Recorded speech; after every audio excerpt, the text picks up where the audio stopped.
कहाँ विरोध कर रहे हैं? विरोध उन्होंने अपने जो है मतलब उस वीर सेनानी का कर रहे हैं जिनके ऊपर ये टिप्पणी की गई। यह टिप्पणी नहीं करनी चाहिए थी और इस टिप्पणी के देखिए कोई भी ऐसा नहीं है। इस देश का सर्व समाज राम को मानता है, देश का सर्व समाज हनुमान को मानता है, सर्व समाज बुद्ध को मानता है और हर धर्मों के पैगंबर को मानते हैं। कहीं कोई ऐसा नहीं है कि किसी के धर्म कोई ना मानता। बात इसकी है इतिहास की।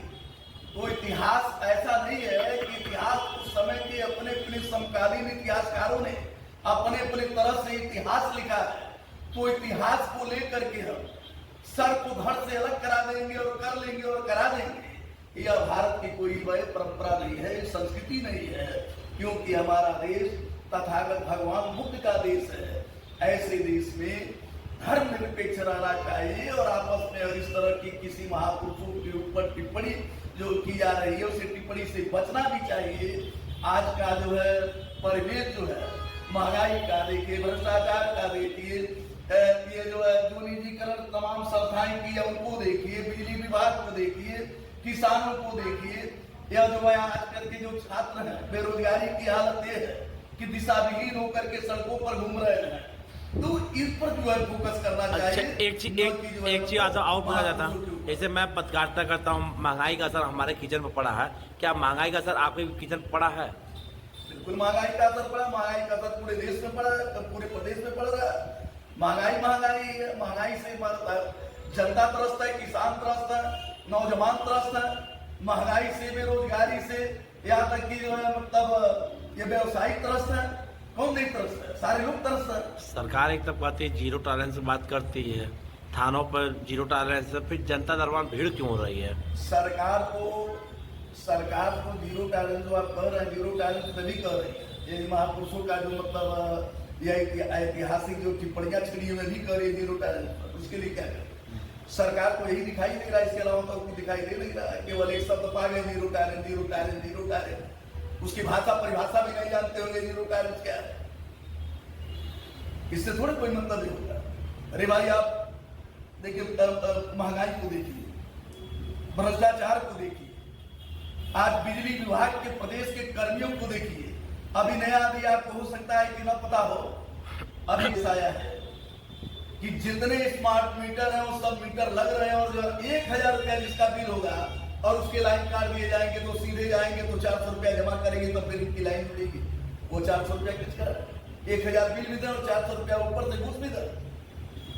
ये कौन सा वो 400 रुपया क्या है कि लाइन जब वहीं से काटेंगे वहीं जोड़ेंगे तो 400 रुपया किस बात का? ऐसे तमाम मतलब ये है। देखिए अब आपने देखिए अभी मैं एक आप ही के मतलब चैनल में मैं देख रहा था, आप ही के यूट्यूब में मैं देख रहा था पूरा। देखिए इसके पहले 20 दिन 25 दिन पहले कि पूरा हॉस्पिटल जहाँ में सारे लोग जो कोई पैसा मांग रहा है, कोई फलाने मांग रहा है, कोई लाश रख करके घूम रहा है, कोई यह कर रहा है कि लाश नहीं जाने देंगे, पैसा दीजिए तब लाश जाएगी। और आज सुना है मैंने कि अभी तो मैंने सुना है कि किडनी तक उसका बेच रहे हैं कुछ हॉस्पिटल के डॉक्टर ऐसे हैं। तो यह तो किसी से मास मर्डर किया जा रहा है, यह तो किसी समझिए तो गैर इरादतन हत्या का मुकदमा दर्ज करके उन्हें अपराध की श्रेणी में लाना चाहिए। वह तो जो है मतलब उनके ऊपर आपराधिक मुकदमा दर्ज होना चाहिए। ऐसे कुकुर मुक्तों को जो है डॉक्टर की श्रेणी में लाना ही नहीं चाहिए। उन्हें डॉक्टर कैसे कर सकते हैं?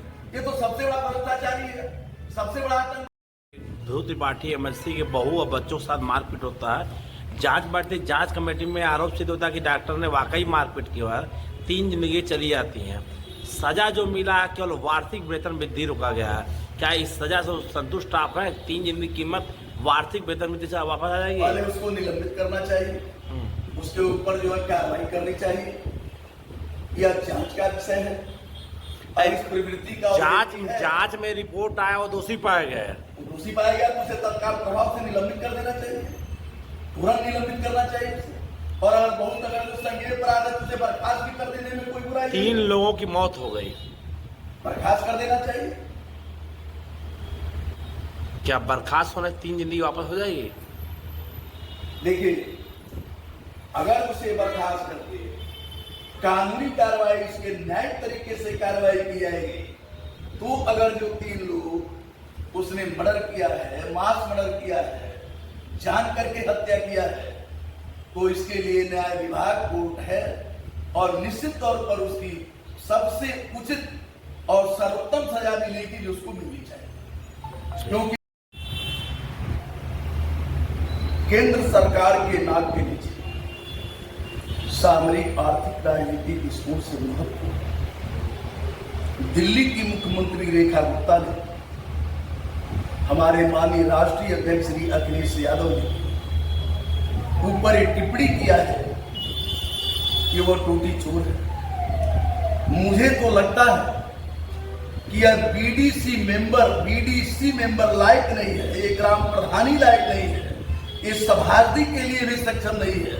यह एक अयोग्य महिला है, उसको ये भी पता नहीं है कि माननीय राष्ट्रीय अध्यक्ष भारतवर्ष के सबसे महत्वपूर्ण सबसे बड़े प्रदेश उत्तर प्रदेश के पिछड़ों के नेता के रूप में उभर करके सामने आए हैं। तौर पर एक चमकते हुए सितारे के भांति दीप्यमान हो रहे हैं, धूमकेतु की भांति चमक रहे हैं और ऐसे महान व्यक्तित्व, ऐसे युवा भारत के युवा भविष्य हमारे माननीय राष्ट्रीय अध्यक्ष श्री अखिलेश यादव जी के ऊपर यह टिप्पणी किया जा रहा एक शर्मसार करने वाली घटना है, एक अयोग्य महिला के द्वारा जो दिल्ली की। रेखा गुप्ता भी तो पिछड़े समाज से आती हैं। यदि वो पिछड़े समाज से आती, अगर जो उसको ये लगता कि मैं पिछड़े समाज का और जिसके ऊपर टिप्पणी कर रहा हूं वह इस देश का सबसे बड़ा पिछड़े प्रदेश का देश का इस समय अखिलेश यादव पिछड़ों के सबसे बड़े नेता हैं और समाजवादी पार्टी के राष्ट्रीय अध्यक्ष हैं, जो निश्चित तौर पर इस देश की तीसरे नंबर की पार्टी है। रामजी सुमन का एक बयान आता है, संसद में काफी बवाल चल रहा, करणी सेना भी उस पर काफी एक्शन, क्या बोले उस बयान पर आप?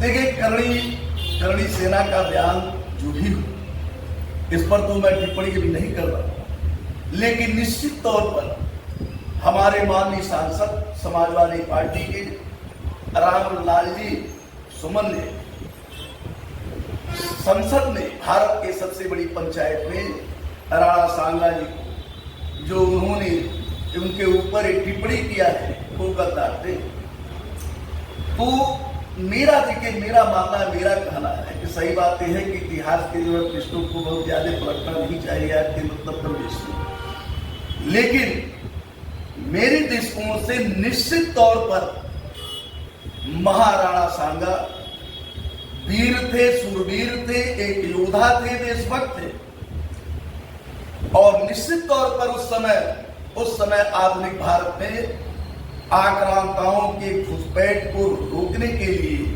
जो मुझे लगता है उनका प्रथम स्वतंत्रता संग्राम की लड़ाई थी, स्वाधीनता की लड़ाई थी, यह नहीं कहना चाहिए। लेकिन जहां तक की बात है करणी सेना को भी इस तरह से जो असंसदीय परंपरा अथवा ये विभत्स जो उनके घर पर जाकर के जो हमला किया, आक्रमण किया, तमाम तरह के जो है मतलब उनके साथ दुर्व्यवहार किया माननीय सांसद रामजी राज के ऊपर, ये नहीं करना चाहिए था। मुझे जो लगता है कि जिनको यह उत्तर प्रदेश की जनता, देश की जनता, जिन महानुभावों को, जिन क्षत्रिय समाज के लोगों को, जिन क्षत्रिय समाज के क्षत्रपों को चुन करके अपना प्रतिनिधित्व करने के लिए देश की सबसे बड़ी पंचायत लोकसभा में भेजा है, उनको इस टिप्पणी पर निश्चित तौर पर प्रतिकार करना चाहिए था और संसदीय भाषाओं से, यह मेरा मानना है।